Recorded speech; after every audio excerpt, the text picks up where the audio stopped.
फर्नांडिसवाडी firing पंपमधील उज्जैनवाला टोळीचा म्होरक्या जेरबंद, गुन्ह्यात वापरलेले पिस्तूल व 5 जिवंत काडतुसे हस्तगत, उपनगर पोलिसांची कारवाई. फर्नांडिसवाडी फायरिंग प्रकरणातील गेल्या 4 महिन्यांपासून फरार असलेल्या उज्जैनवाल टोळीच्या म्होरक्याला अखेर उपनगर पोलिसांनी शिताफीने बेड्या ठोकल्या आहेत. आरोपीकडून गुन्ह्यात वापरलेले गावठी पिस्तूल आणि 5 जिवंत काडतुसे हस्तगत करण्यात आली आहे. दिनांक 10 जुलै रोजी जय भवानी रोड येथे 2 टोळ्यांमध्ये वर्चस्व व हप्ते वसुलीवरून झालेल्या वादानंतर गावठी कट्ट्याने फायरिंग करून दहशत निर्माण करण्यात आली होती. या प्रकरणात उपनगर पोलीस ठाण्यात गुन्हा दाखल करण्यात आला होता. मुख्य आरोपी राहुल अजय उज्जैनवाल हा तेव्हापासून फरार होता. माननीय वरिष्ठ पोलीस निरीक्षक जयंत शिरसाट व पोलीस निरीक्षक संजीव फुलपगारे यांच्या मार्गदर्शनाखाली गुन्हे शोध पथकाने गोसावीवाडी परिसरात सापळा रचून मध्यरात्री कारवाई केली. पोलीस अंमलदार गौरव गवळी व जयंत शिंदे यांनी पाठलाग करून आरोपीला ताब्यात घेतले. त्याच्याकडून गावठी पिस्तूल आणि काडतुसे मिळून आली आहे.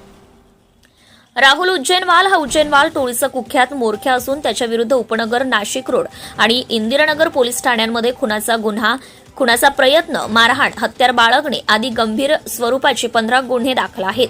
ही कारवाई पोलीस आयुक्त संदीप कर्णिक, उपायुक्त किशोर काळे व सहाय्यक आयुक्त नाशिक रोड विभाग संगीता निकम यांच्या मार्गदर्शनाखाली करण्यात आली. उपनगर पोलीस स्टेशन हद्दीत जुलै महिन्यात फर्नांडिसवाडी येथे 2 टोळ्यांमध्ये हप्ता वसूल करणे आणि टोळीच्या वर्चस्ववादातून एकमेकांच्या दिशेने जीव घेण्याच्या उद्देशाने मध्यरात्री फायरिंग करण्यात आलेली होती. त्या अनुषंगाने उपनगर पोलीस स्टेशन येथे 298/25 BNS कलम 109 प्रमाणे गुन्हा दाखल होता.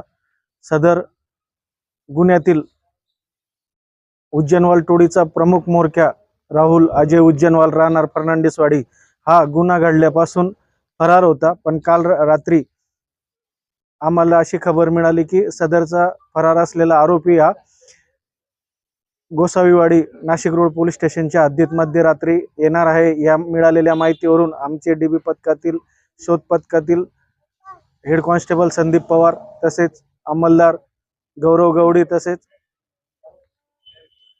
जयंत शिंदे अशांनी, तसेच प्रोबेशनरी PSI कोरपड अशांनी मिळून त्याला मिळालेल्या माहितीवरून त्याचा पाठलाग केला असता तो दिसल्याने पण पोलीस पथकास बघून तो त्याने पळ काढला. त्यावेळेस त्याचा पाठलाग करून आमच्या गुन्हे शोध पथकाने त्याला ताब्यात घेतलं. त्यावेळी त्याच्या अंगझडतीत आम्हाला एक देशी बनावटीचे पिस्टल व 5 जिवंत राऊंडसह तो मिळून आलेला आहे.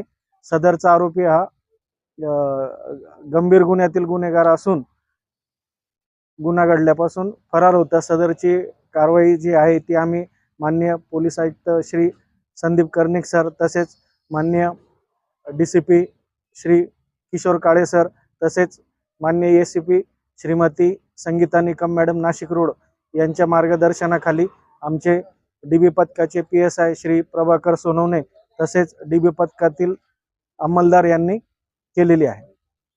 आरोपीवर गंभीर प्रकारचे गुन्हे दाखल आहेत. सदर गुन्ह्यात आम्ही संघटित गुन्हेगारीचं BNS कलम 111 यापूर्वीच सदर गुन्ह्याला लावलेलं आहे आणि त्यामध्ये त्यास अटक करण्यात आलेली आहे. Subscribe now and press the bell icon. Never miss an update.